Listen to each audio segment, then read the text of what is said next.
I've come to see you about this hen again, yeah? Yeah. All this, pins and needle all the time. These three are okay. This one is some time. Yeah, and but this little one, look at that, it's permanently stiff. Oh, right, I see. And let's have a look at this one. Got no problem with this one. So just make a fist on this one and make a fist on this one. Yes, okay? And open them out. So does this feel different? Does it feel numb? Yeah, this one feels numb, as if I've got pins and needles. Yeah. I just want to put a little page of paper between your fingers like this. I want you to hold on to it, and I'll try to pull it away. Between which one, these two? No, these ones for the moment, yeah. Pull. Yes, good. And then I'm going to pull again. Good. And these two, going to pull again. Okay. So just take off your coat and your jacket. What I'm worried about is having watched all these programs. Oh, yes. You know when they've got to amputate your foot and it gets all black? Oh, diabetes, gangrene. Gangrene. Yeah, no, this is not that. This is your ulnar nerve. Yeah. So you have nerves that roots come out of your neck. Yeah. They go under here. They then form a big plexus, and then out those come the nerves. And one of the nerves supplies sensation to this finger and half of this finger. And it's called the ulnar nerve. Yes. Somewhere between there and here, your ulnar nerve is being interfered with. Stand up for me for a sec. Put your chin on your chest for me. Good. And now put your head right back up. Throw your head right back. Okay, you're a bit stiff in your neck. And I think what's happening is the muscles may be trapping part of the ulnar nerve that's supplying this, and they may be causing it up here. It's happening between your spine here and your plexus under this muscle here. So take a seat. So it's not anything you need to be worried about. That's fine. It may recover itself. The ulnar nerve does more than supply sensation to these. It also supplies power to the muscles in the small muscles of your hand. Now, the interesting thing about you is that when you look at your muscles in your hand, they're still just as powerful as they would normally be. So I think this is going to be relatively short-lived because whatever caused it up here, I don't think will continue. But I think if you could do more neck exercises, like chin on chest, head right back, chin over your shoulder, chin over the shoulder, and do those movements maybe 3 or 4 times, and do that 4 times a day, it'll free itself. Yeah. Thank you very much indeed. Not at all. You're welcome. I just don't want you worrying about this. Anyway, nice seeing you. Yeah, Thank nice, you very much nice to indeed. see you, Ned. Yeah, Bye-bye. All the best. You take care. Bye-bye. Bye. Karina Carty, please. I'm Dr. Tawana. Nice to meet you. Hello, nice to meet you. Thanks for waiting. How can I help today? I've had a headache since Saturday. Okay. It's happened for like the last couple of months now. Yeah. And it lasts for weeks and nothing works. Okay, let's ask a bit more about it. So when the headache comes on, could you just describe what it feels like? First it starts off niggly, it starts off around here, then it's like a pounding pain. Yeah. And then my eyes just start, Yeah. I can't open them, the light hurts and everything. Right, okay. That's interesting, so the light hurts. Do you get any feeling of wanting to be sick, so nausea? I did yesterday, Yeah. I was throwing up yesterday. I did. Yeah. What do you tend to do then when you get these I headaches? just lie in the dark room to try and go to sleep, really. Does that make a difference? Not really, Not no. really. I wake up and it's still there, yeah. What makes the headache go away? Nothing, it just goes away by itself. Goes away by itself? I'm not sure why, just all of a sudden it will just go. And after how much time does the headache After normally? about 2 weeks it will Right. go. So Gosh, it it's lasts that long? Yeah, it lasts Wow. quite a while. Wow. And have you noticed if there's anything that triggers these headaches? Perhaps something you're doing, eating? No, because I've started to eat healthy, so Yeah. I'm not eating all the junk foods and stuff. I'm eating green foods and that. And have you thought about what these headaches might be? No. No. just want them gone, really. Right. I've been to the opticians to make sure it's not my eyes. Good. That was last That month. was all okay? And that was absolutely fine, yeah. Great, good. So just based on all the types of symptoms that you're getting with this headache, I am 100% confident that this is migraine. It's a classical history for migraine. Okay. And so I'll break this down for you. Frontal headache, pressure feeling behind the eyes, light being sensitive, you wanting to lock yourself away in a quiet, dark room, sometimes a bit of nausea. That's textbook description of what migraine is like. And some people get them Yeah. for no reason whatsoever. Others, people just don't get them, yes. All of a sudden. And all of a sudden they've developed. So there's some school of thought that we can think of migraines as brain attacks and brain inflammation, and therefore anti-inflammatories tend to work a bit better. So things like ibuprofen hasn't really helped. Okay, no. In that case, what I suggest we start today is a specialist migraine medication. And you can take one of these tablets immediately, then wait 2 hours. And if in that 2 hours the headache has settled, you don't need to take any more. But if it hasn't completely gone, or its symptoms are still there, you can take another one after 2 hours. And in a 24-hour period, it's 6 tablets. Okay, that's the migraine medication. All right. Thank you very much. Hope it helps. Nice to meet you. You too. Take care. How can I help you? Doctor, I've been bleeding. Okay. I am so desperate. I need something to help me. When you say you've been bleeding vaginally? Vaginal Yeah. bleeding, okay. And are you bleeding very this- heavily then? Yeah, because I've had 2 different types of medication prescribed, Okay, but I think none of them have actually worked for me. okay. I am so desperate. I am dizzy. I am weak. Okay, My problem is because I've been bleeding for, it's almost 2 months now. yes, And, you know, I tend to get sore. yes, So I feel like I'm losing so much blood. okay. So that's where my concern is. That's your worry, is it? Yeah. Okay. Well, we did do some blood tests recently, and they were okay. They showed that you weren't anemic, you weren't losing too much blood, okay? Let me just check your blood pressure today, make sure that's okay. But Doctor, do you know why I'm so tired, so dizzy and all that? That might be to do with the bleeding. It might be the hormones. Okay.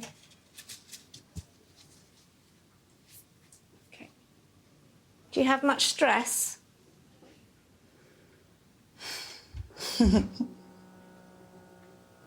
Yeah, kind of.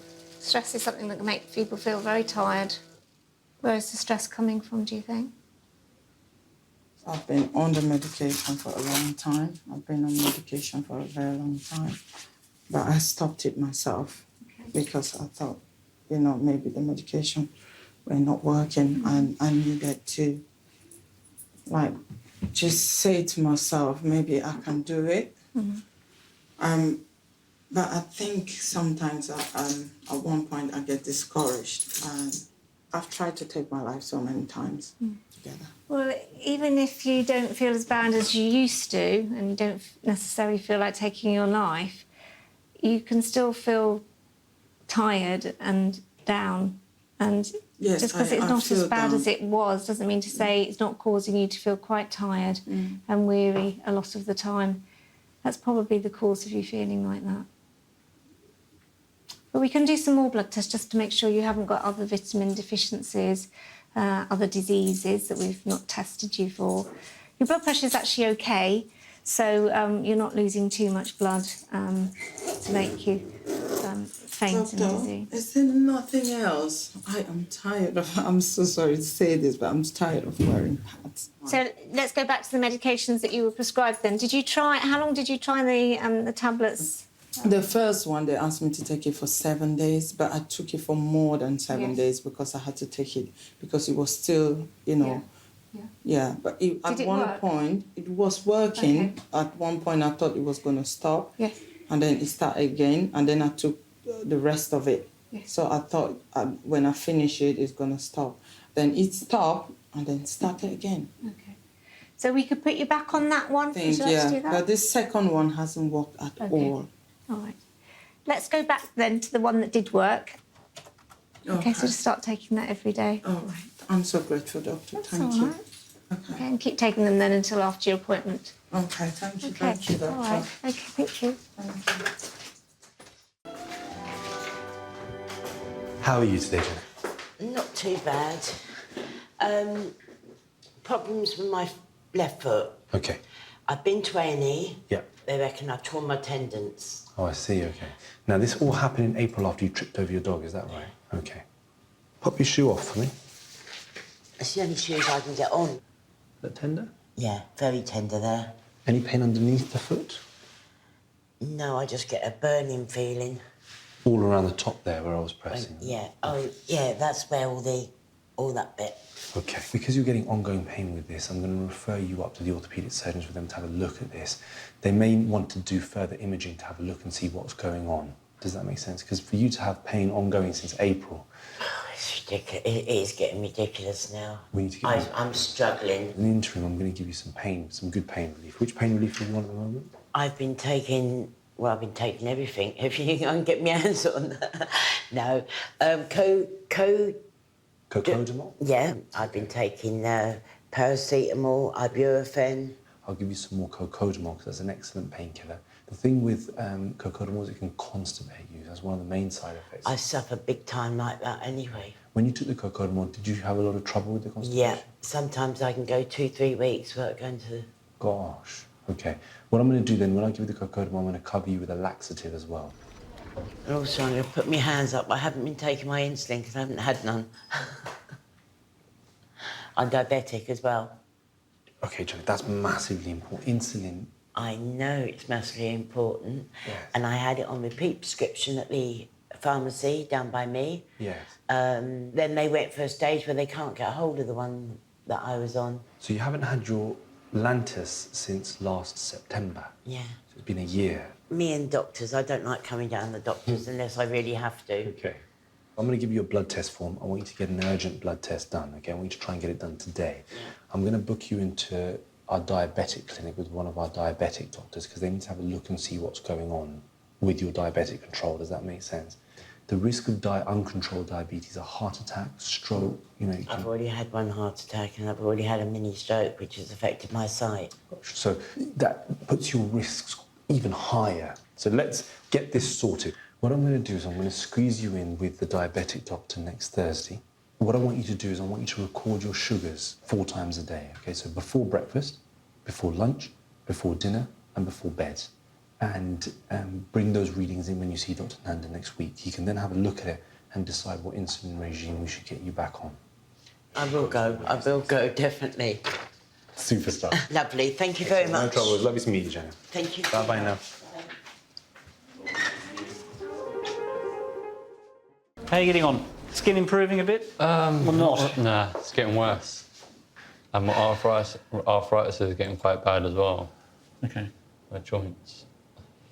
What I'm going to do is I'm going to try and get the girls who organise what we call patient services to try and see if they can push some of these appointments. Yeah, no, that's fine. Because I think, you know, it's obviously, you know, affecting you really badly at the moment, and we need to try and push them to try and get you in as soon as we can. So I think that's what we'll try and do there. Okay.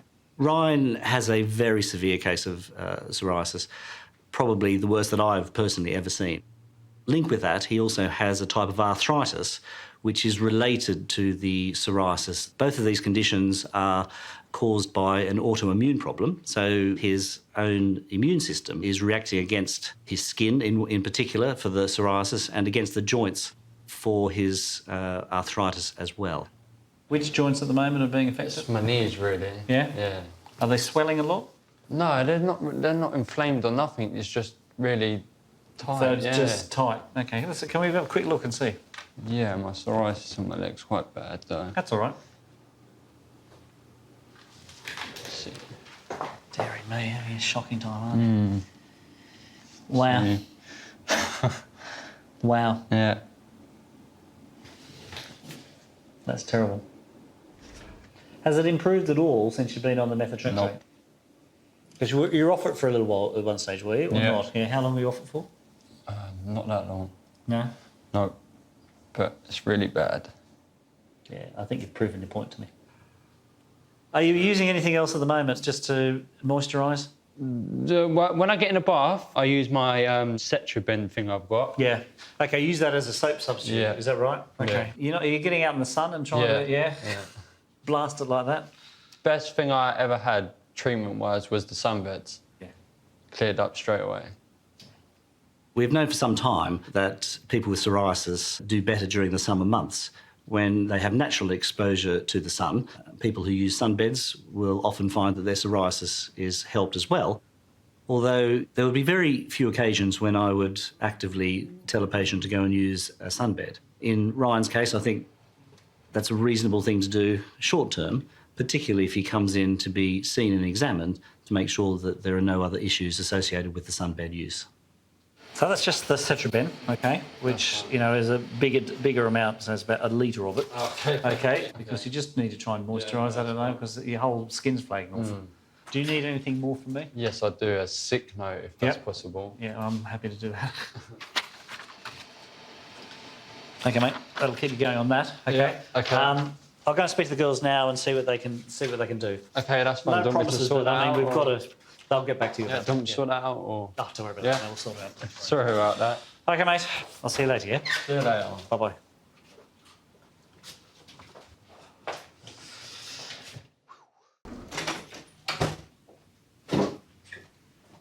Have a seat. How can I help you today?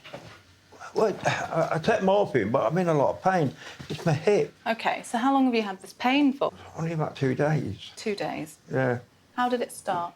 Well, it just stayed. I mean, Were you doing anything at the time, or was it when you woke up in the morning? I had been in the garden, but I don't do anything exciting in the garden. You know what I mean? Because I can't lift things and things. Yeah. So What were you doing in the garden then? I just potter. Yeah. Had you been bending on the ground? I have bent down, yeah. So you have to kneel to get to a flower bed, don't you? Yeah. Is it okay if I examine your hip? Yeah, yeah. Yeah.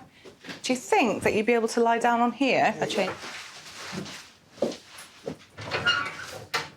Do you mind taking the trousers off, actually? It'll be a bit easier. That's fine. That's really hurting me now. Yeah. What are these old scars from? Burns. How long ago was that? When I was 13. What happened? Fireworks. Oh, my goodness. Fireworks in your pockets. And they went off? Yeah. Took skin off there to put on there. Because there was no skin on this side. Oh, so this is not a burn on this side? No, that's not a burn, It's from that's a graft. skin graft. We're talking 40 years ago. Can I get you to bend this knee, if that's all right? That's okay. And it seems okay. I'm going to gently do this side. Yeah. Pain? Yeah, Right now, what about starting to. that? Yeah, we Yeah, move sorry. it that I'm so way. sorry.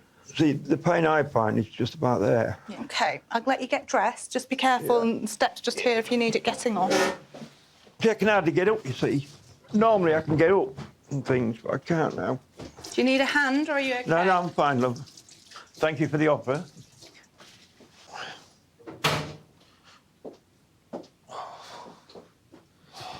So when you're going to the toilet, any problems passing urine or opening your bowels? Have you got full control over that? Yeah, Yeah.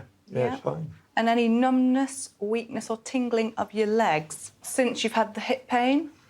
No, I haven't noticed it since then. Okay, all right. I think what we should do is get an X-ray Yeah. of your hip to check that there's no joint problem with your hip. Mm. But can I also get you to see me in about 1 to 2 weeks' time to see how you're getting on? Yeah. If things get worse in the meantime... No, I will do. I'll come back. Don't worry. But in particular, numbness, weakness and tingling of both of your legs, or you've lost control of your bowels or bladder, can you make sure that you see us straight away? I will do. Yeah? I will do. OK. If you're in a lot of pain with the hip, you can take a little bit of the Oromorph to top it up if you need to. You know about that as well. I can see you on the 19th. Yeah, no, that'll be fine, anytime. And hopefully we'll have the result back by then of your X-ray. That's fine. Thank you, Doctor. All right, see you soon. Take care. Bye. Okay, have a seat. Thank you. Okay. How can I help? It was two things, actually. Yep. One, I'm on sertraline, and I was wondering if that could just be bumped up. You okay? I'm fine on it, etc., but just lately I'm just a bit edgy and stuff, so there's just that. And the other thing is I had a hearing exam. I can't afford the hearing aids, so I've been told I've got to present this to the doctor and then you've got to refer me. Had you had any suspicions about your hearing? Oh, for a long time. Really? Yeah, I'm forever asking people to, what did you say? I'm looking at them more and watching their lips a lot more because I run a youth club. No, right. And so a lot of background noise really interferes when I'm trying to talk to somebody. Yeah. That's the type of hearing loss more common as people get older. Sort of in a crowded situation, the one-to-one conversation. So obviously with what you do, you must be having to do a lot of that. Oh, there's a lot of background noise. Sure. What? How long have you been doing what you do? About 10 years. Right. So I've just What's the age group that you have? From 5 to 18. Oh, right. But no, it's good. We have about 80 in on a Friday. Yeah. Maybe about 40 on a Tuesday, so it's busy. Busy, yeah. Busy. Okay. So there's a lot of noise going on. I always think of like a Grover and things like what you do. Right. But obviously that's how realistic that is. Well, it's not too far. That brings back memories. Yeah. So you've noticed, so you felt this change over how long? Oh, over the last few years. And what made you sort of in the end go to someone? I'm fed up with asking people, what did you say? What did you say? Yeah, that's fine. Hearing loss affects more than 10 million people in the UK, which equates to 1 in 6 of the population. Having one-to-one conversations can be difficult, and so often there may be situations where patients will avoid trying to engage in conversation, or they may find themselves pretending that they can hear everything and then finding themselves in an embarrassing situation. And unfortunately, it can lead to isolation, depression, and mental illness. Have you had any dizziness? No. I've given up smoking, etc. So I still have a few coughs and stuff. And sometimes I cough and I get really giddy. And then after a couple. Any other unusual sounds? No. No ringing? No. So I'm just going to have a look to see the drum. That's good. Let's see. Sometimes, obviously, wax is one of the risk factors, but you... She said my eardrums were scarred or something. But... Possibly, yeah, on the left, but not anything significant. So there is no wax there at all. So I will refer you to audiology, which is an NHS thing. Okay. So I'll do the referral, your prescription. Main thing is to check your medicine, so, okay? Take care. I'll see you. Bye-bye. Bye-bye.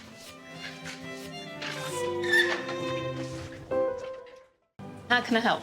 In all fairness, I don't think you can do anything. Okay. That's really reassuring. Oh my goodness. Okay. See what? Look, I've got cracks everywhere. Yeah. Cracked open all round the back here. Look, it all splits as I walk. And now I've got this all come up. Now, can you believe 2 weeks ago I had the chiropodist. She shaved everything down to a baby's bum. And that's 2 weeks. Wow. And it builds up so thick between the toes. It's like Kermit. It's like a frog, you know, I've got thick skin between, so I can't move my toes. I know it's horrendous. I had to live, but it's... Sorry, I'm not laughing. I'm laughing at the level of detail you're sharing with me. That's it's great. No, I understand. I mean, I've lived with it for a lot, but it's just getting worse. The itching is unbearable. I could literally throw myself off the balcony. I don't know what to do with myself. I am concerned about this. Yeah, it's very painful. Last night my foot was all puffed up here. Sure. I mean, it was so... And it was absolutely red. And this was all mauve. You know, really mauve. And I couldn't touch it. You're not having any temperatures, are you?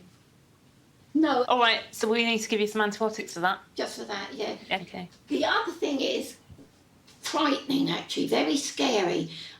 For the last 3 or 4 weeks, I've had the room spinning round. Right, okay. And, well, and it's horrible because you can't stand up. I can't, if I move my head, it goes flying round. I get ringing in the ears. Does this only happen when you move your head? Seems, well, I wouldn't say it's only when I move my head, but it's some natural sort of weird feeling. Any problems with your speech? Speech? Yeah. Oh, what, do you think I've had a stroke or something? No, I'm just need to rule out things. All right, we're going to have to check you over. Okay, that's better. What's it like? It's good. Let's just have a look in your ears. Okay. Okay, wait, I'm not done with you yet. Okay, follow my finger with your eyes.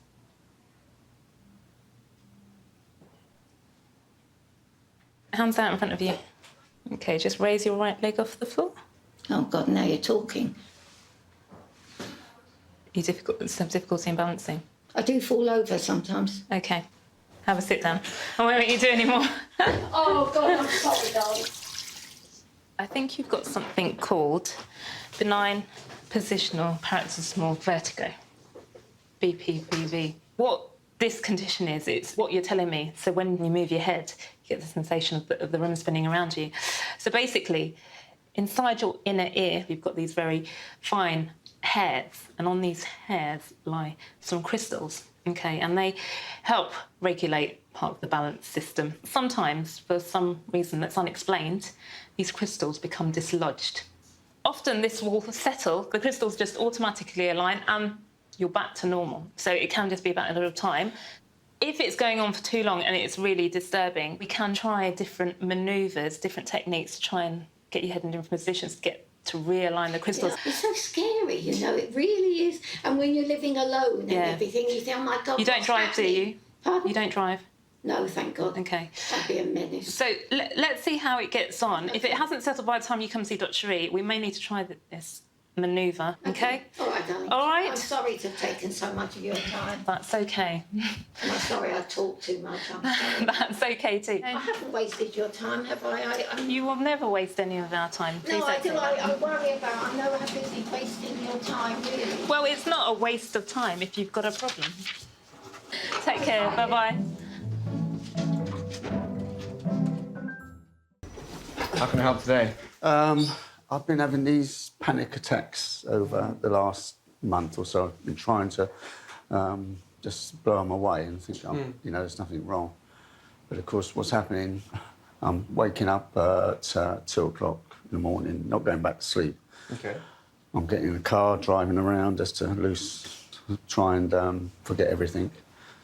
And that means I'm not sleeping, I'm not eating. Okay. And on Saturday, I was walking in a slough and I had another one of these dizzy spells.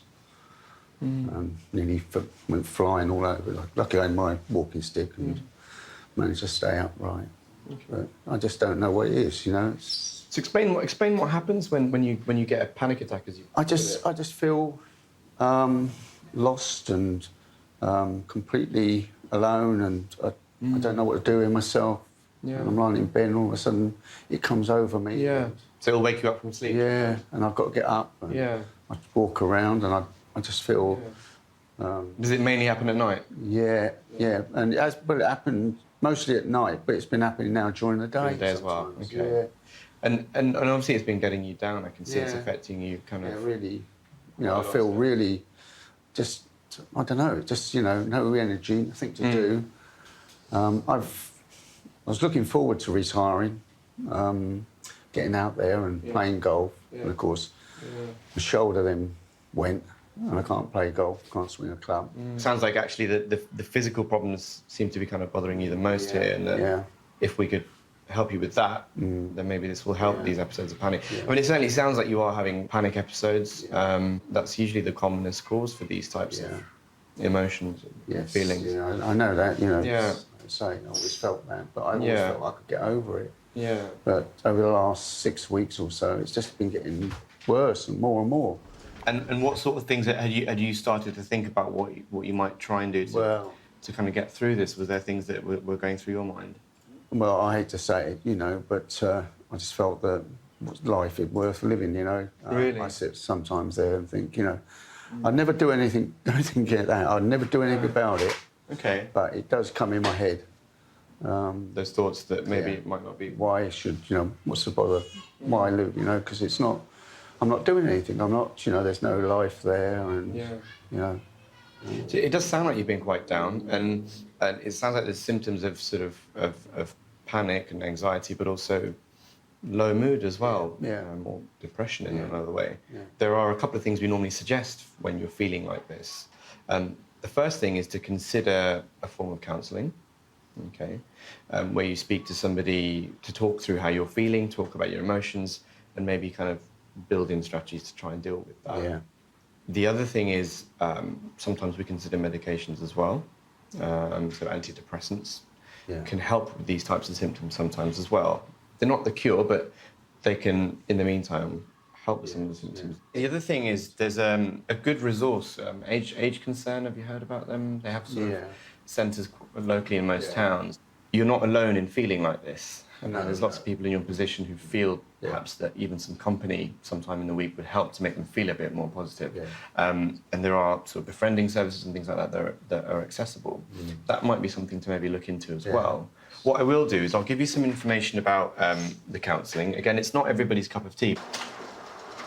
Okay, so what we could do is start you on a low dose of this tablet that you take at night.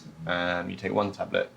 There is obviously scope to increase the dose if we need to.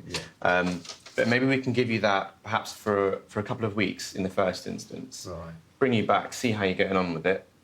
And then if there's no issues, you can continue them sort of on a longer term basis. Never thought I'd be in this position, you know, where I I have these episodes, you know. I've always been quite a strong person.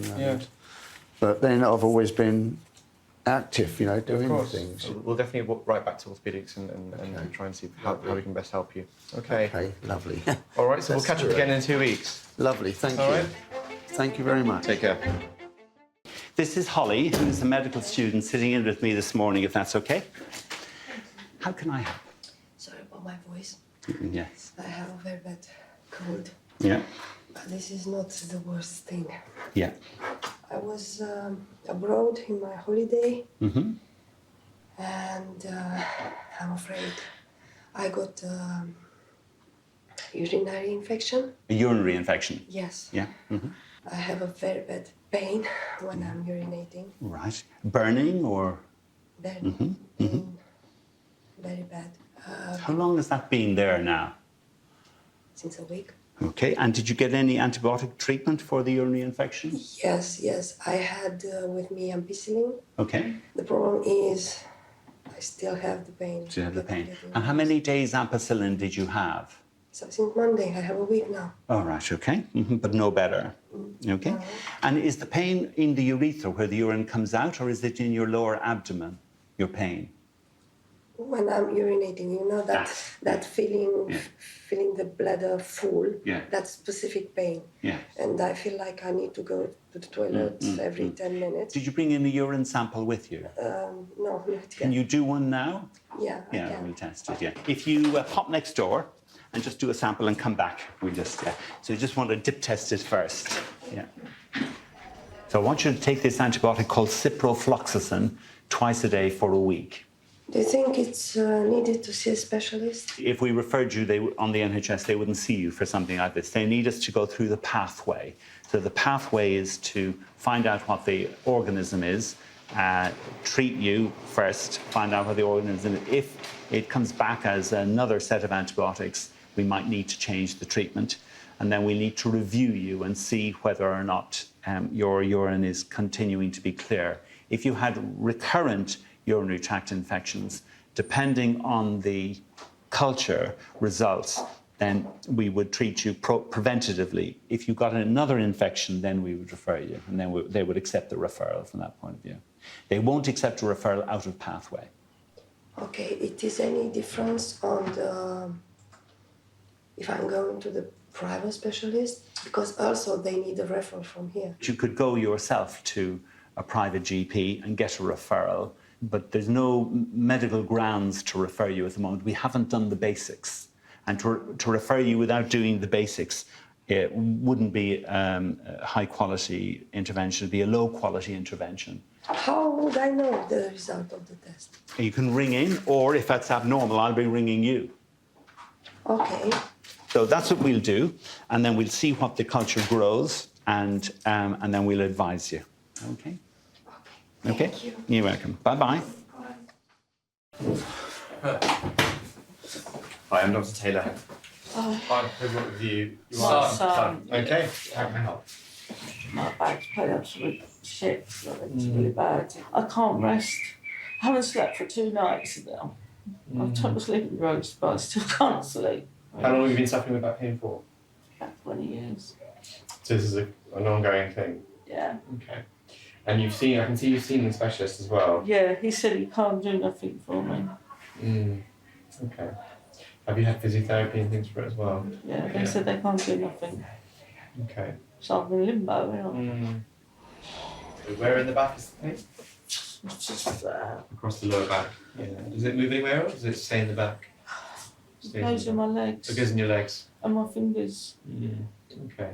And have you got normal control over your bowels and your bladder? You're not having any accidents? No, but it's like my bum's numb. Okay. And has anything happened recently? Any injury or any trauma? Fine.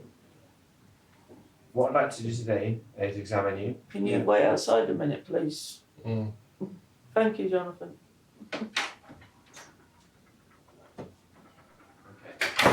Okay. Yeah. Sorry about this. Not at all. You don't have to be sorry. I'm sorry that you're in so much pain. I don't normally come as a role. What I'm going to ask you to do is just to lie on the couch for me. Just I'm going to tap on the legs, and I want you to say yes when you feel me tap, okay? Sorry. Oh, God. You okay for me to continue? Yeah. It's really bad. Do you want to sit up for a second? Yeah. Yeah? I'll give you a hand. Just take a second. Oh, I feel dizzy. I'll get a lady to come in. Got my colleague Hannah with me, okay? So I'm going to be examining the back bottom, okay? So what I'm going to ask Hannah to do is just to kind of be with us when I examine you, all right? So I'm going to wind the curtain round. And if you just lower your bottom things, yeah, okay. Okay, so all I need you to do is say, number one, whether you feel it, and then number two, I'm going to ask you to squeeze down on my finger. Okay? Okay, can you feel that there? Yes. Now, what I'd like you to do is now try and just squeeze down on my finger. That's it, I can't do it. And just try one more time. That's fine, okay.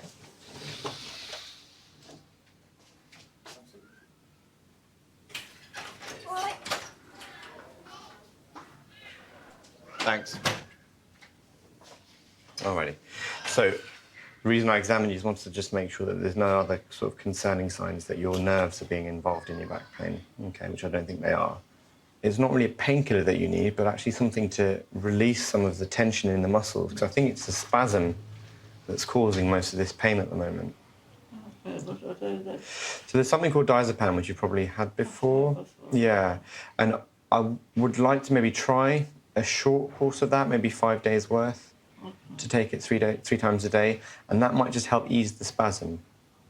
Now, obviously, in that time, if the pain gets worse, if you start losing control of your bladder, your bowel, or the numbness gets worse, then you come back and let us know. Okay? Let's try that and see how you get on. All right, okay. then. All right. Cheers. You're welcome. Thank you. Okay, take care. Bye-bye. Jonathan. Tell me about your knee and what's been happening with it.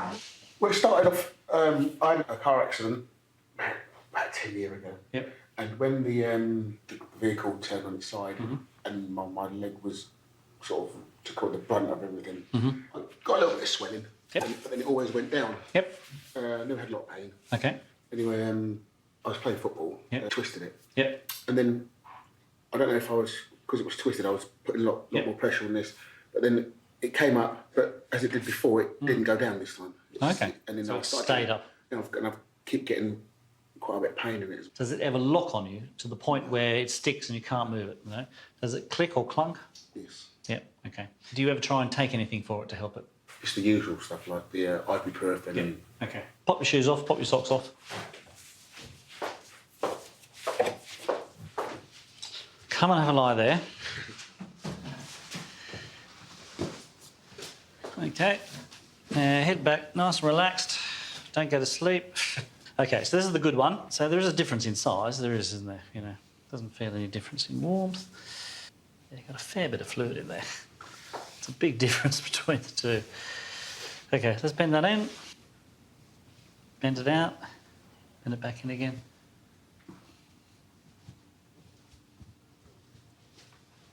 yeah, just a bit of clicking. It's clunking and it's clicking and all sorts of things there, isn't it?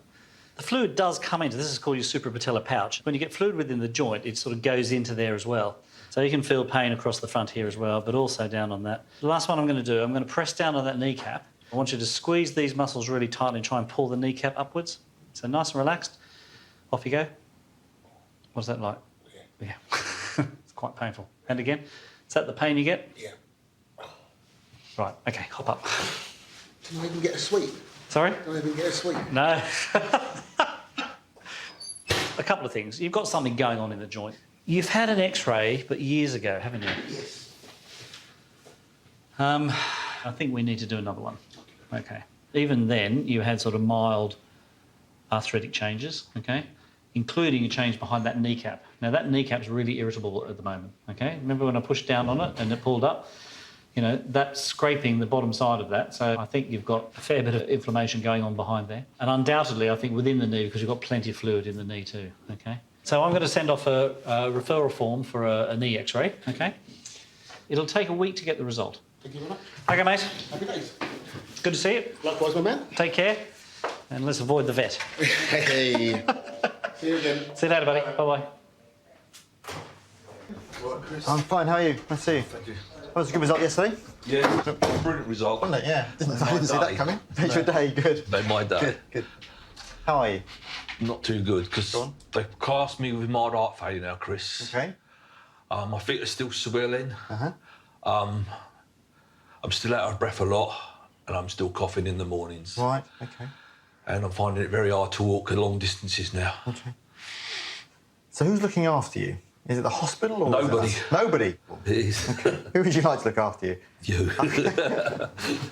So what do you understand by the word heart failure? I don't know. No one's explained nothing to Okay. me, Chris. Nothing. So we all get heart failure. Yeah. If even the fittest athlete runs down the road, eventually they will get out of breath, and that's because the heart can't pump the oxygen around the body enough. In your case, you're getting it short of breath at a very early stage of exercising, and this is because your heart is enlarged and it can't pump as efficiently, so it can't get the blood around the heart, around the body as well as it would like to. Yeah. When you go to bed at night, you lie down, all this water that's collected in your ankles drains back, because your feet are up, to the heart, and then there's too much fluid in the blood circulation and in the lungs, and so it tends to collect in the lungs and it makes you cough, and it makes you feel short of breath at night. Yeah. So one of the things we need to do is to reduce the amount of fluid in your body. One of the ways we treat heart failure is giving patients diuretics or water tablets, which reduces the amount of fluid in the body by increasing the amount that we pass out in urine. This therefore gives less total fluid in the body, reducing the strain on the heart to get the blood pumped around the tissues and back to the heart. The other thing is to try and make your heart beat more efficiently. Yeah. Now you're on some tablets for that, but there's another tablet we ought to give called the beta blocker, which we know helps your heart to beat more efficiently. Okay. Now, you have to be careful with these. If you give them a too high a dose, it makes the heart slow down so much it doesn't beat enough to get the blood around, and so it makes the heart failure worse. Right. So we start off at a very low dose and work our way up. Okay, Chris, yeah. Okay? Yeah. And increase the doses until we get you feeling better. Okay, Chris, yeah. Is that okay? That's fine, yeah. Right. I had that breakdown. Yeah. So I was under the doctor's Sultan for that now still. Yeah. Then I was made redundant. Yeah. Then I find out that this has happened ever since. It's all going downhill. It never happens in ones? No. Can I see you first thing next Monday morning? Okay, Chris. Could you also, please, for the end of this week, have a blood test done? Yeah. Thank you, Chris. Okay, yeah. take care. Yeah, All the best. See you next week. Yeah, cheers. Bye-bye. Bye, Chris.